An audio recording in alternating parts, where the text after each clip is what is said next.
In today's video, I'm going to teach you how to use activity tracking in QuickBooks Time using the browser. We'll walk through the browser version step by step so you can confidently review location activity, hours by job, and export clean reports for management or payroll. By the end, you'll know exactly where to click, what each report shows, and how to filter your data to get the insights you need. Start by opening your preferred web browser and signing in to your QuickBooks Time account. The browser view gives you a clear left-hand navigation menu with all the reporting tools we'll use.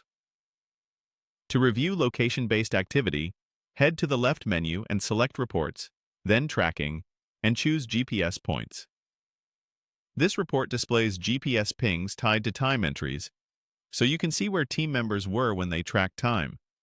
It's useful for confirming on-site work and understanding movement between jobs during the day.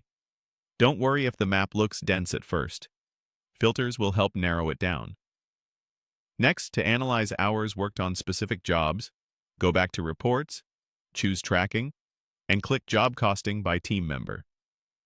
This report breaks down time by employee and by customer or job, helping you check whether hours are flowing to the right projects and whether the totals align with your expectations for billing or job profitability.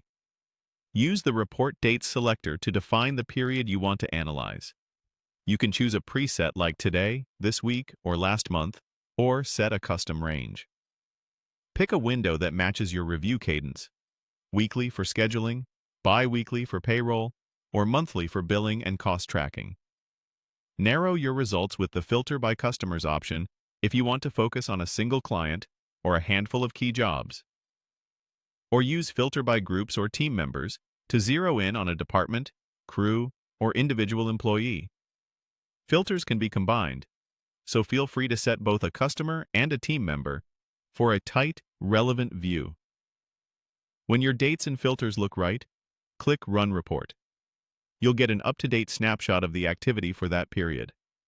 Scan totals, verify job allocations, and note any outliers you may want to follow up on. If you need to share or analyze the data further, click Download CSV to export. Open the file in your spreadsheet tool to sort, pivot, or attach it to your management or payroll workflows. Optionally, you can also check Who's Working from the left-hand menu to see real-time employee activity while you're reviewing reports. If this video helped, please like, subscribe, and share. Thanks for watching.